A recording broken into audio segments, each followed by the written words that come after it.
ಹಳ್ಳ್ಯಾಗ ಬರ್ತಿದ್ರು ಅವರು. ಹೌದು. ಏನು ಮಾಡ್ತಿದ್ರು ಅವರು ಮಲೇರಿಯಾ ಡಾಕ್ಟರ್ ಬಂದು ಇದು ಕೊಡ್ತಿದ್ರು ರೀ. ಆಮೇಲೆ ಸ್ವಚ್ಛ ಇದ್ದಿದ್ದು ನೋಡ್ತಿದ್ರು. ನೋಡಿ ಎಲ್ಲ ಸ್ವಚ್ಛ ಇರ್ತಂಗೆ ಗೌರ್ಮೆಂಟ್ ಸ್ವಚ್ಛ ಮಾಡ್ತೀವಿ. ನಾವು ಮಲೇರಿಯಾ ಡಾಕ್ಟರ್ ಅಂತಿದ್ರಲ್ಲ, ಅದೇ ಈಗ ನಮಗೆ ಹೆಲ್ತ್ ಇನ್ಸ್ಪೆಕ್ಟಿಂಗ್ ಆಫೀಸರ್ಸ್ ಅಂತಾರೆ.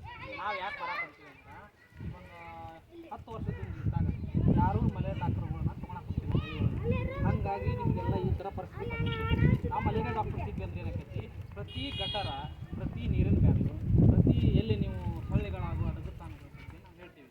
ಡೆಂಗು ಆಗಲಿ, ಚಿಕನ್ ಗುನ್ಯಾ ಆಗಲಿ, ಮಲೇರಿಯಾ ಆಗಲಿ, ಕೋವಿಡ್ ಆಗಲಿ, ಇಂಥವು ಯಾವಾರು ಒಬ್ಬರಿಂದ ಒಬ್ಬರಿಗೆ ಹರಡುವಂಥ ರೋಗಗಳು ಬರಲಾರ್ದಂತ ತಡೆಗಟ್ತೀವಿ.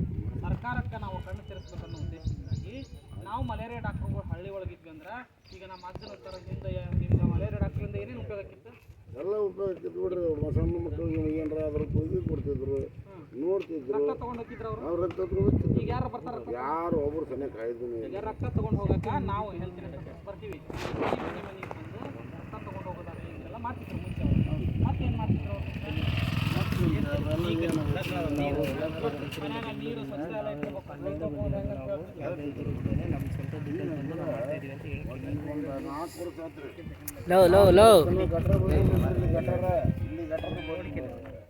ಗಟರ್ ನೋಡ್ರಿ, ಆಮೇಲೆ ಈ ಗಟರ್ ನೋಡ್ರಿ, ಈ ಕಡೆ ನೋಡ್ರಿ, ಒಟ್ಟ ಗಟರ್ ಬರೋದಿಲ್ಲ.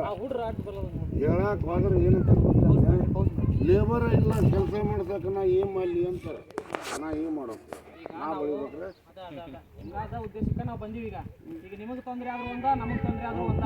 ಈಗ ತೊಂದರೆ ಆಗ್ಬಾರ್ದಂದ್ರೆ ಏನು ಮಾಡ್ಬೇಕಂದ್ರೆ, ನಮ್ಮಂತ ಹೆಲ್ತ್ ಇನ್ಸ್ಪೆಕ್ಟಿಂಗ್ ಆಫೀಸರ್ಸ್, ಆರೋಗ್ಯ ನಿರೀಕ್ಷಣಾ ಅಧಿಕಾರಿಗಳಂತಾರಲ್ಲ, ನಿಮ್ಗೆ ಯಾರಿಗೂ ಸಳ್ಳಿ ಕಡಿಬಾರ್ದು, ಸಳ್ಳಿ ಕಡಿದ್ರಿಂದ ರೋಗ ಬರಬಾರ್ದು ಅಂತಂದ್ರೆ ನಮ್ಮಂಥವ್ರು ಇಂಥ ಫೀಲ್ಡ್ಗೆಲ್ಲ ಬೇಕು. ನಾವು ಏನು ಮಾಡ್ತೀವಿ, ನಮ್ಮ ಕೆಲಸ ಏನಂತಂದ್ರೆ, ಈ ಸೊಳ್ಳಿಯಿಂದ ಬರುವಂಥ ರೋಗಗಳು ಯಾವುವು? ಡೆಂಗು ಬರ್ತೈತಿ, ಚಿಕನ್ ಗುನ್ಯಾ ಬರ್ತೈತಿ, ಮಲೇರಿಯಾ ಬರ್ತೈತಿ.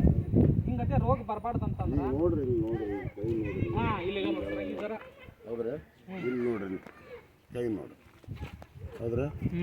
ನಿನ್ನೆ ಸರ್ಕಾರದ ದವಾಖಾನೆ ಇಲ್ಲಿ ತೋರಿಸಿಲ್ರಿ, ಜಂತ್ರೀಶ್ವರ ತೋರಿಸ್ಕೊಂಬಂದೇನ್ರಿ. ಈಗ ಆರೋಗ್ಯ ನಿರೀಕ್ಷಣಾ ಅಧಿಕಾರಿಗಳು ಗುಳಿಗೆ ಸದ ಕೊಟ್ಟಾರ ನೋಡ್ರಿ.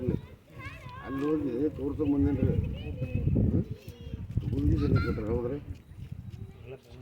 ಈಗ ಆರೋಗ್ಯ ನಿರೀಕ್ಷಣಾ ಅಧಿಕಾರಿಗಳು ಉದ್ಯೋಗಾಕಾಂಕ್ಷಿಗಳ ಸಂಘ ಅಂತ ಒಂದು ಸಂಘ ಮಾಡ್ಕೊಂಡು ನಾವು ಮಲೇರಿಯಾ ಡಾಕ್ಟರ್ಗಳು ನಾವು ಏನು ಮಾಡ್ತೀವಿ ಅಂದ್ರೆ, ಈಗ ನಿಮ್ಮ ಸಲುವಾಗಿನ ಯಾರಿಗೆ ತಳಮಟ್ಟದೊಳಗೆ ಹೆಲ್ತ್ ಸಿಗೋಲ್ದು, ನಿಮ್ಗೆ ಆರೋಗ್ಯ ಸಿಗೋಲ್ದು. ಮೊದ್ಲಕ್ಕೆ ಮಲೇರಿಯಾ ಡಾಕ್ಟರ್ ಇದ್ದಾಗ ನಿಮ್ಗೆಲ್ಲ ಸಿಕ್ತಿತ್ತು, ಈಗ ಯಾರು ಸಿಗೋಲ್ದಲ್ಲ. ಅದಕ್ಕಾಗಿ ಮಲೇರಿಯಾ ಡಾಕ್ಟರ್ಗಳನ್ನ ಪ್ರತಿ ಹಳ್ಳಿಗೂ ತುಂಬ್ಕೋರಿ ಅಂತೇಳಿ ಸರ್ಕಾರಕ್ಕೆ ಒತ್ತಡ ಕೊಡ ಹೋಗ್ತೀವಿ. ನೀವು ನಿಮಗೆ ಮಲೇರಿಯಾ ಡಾಕ್ಟರ್ ಬೇಕಾ ಬೇಡ ಅದ್ರ ಬಗ್ಗೆ ಒಂದು 2 ಮಾತು ಹೇಳ್ರಿ. Malaria doctor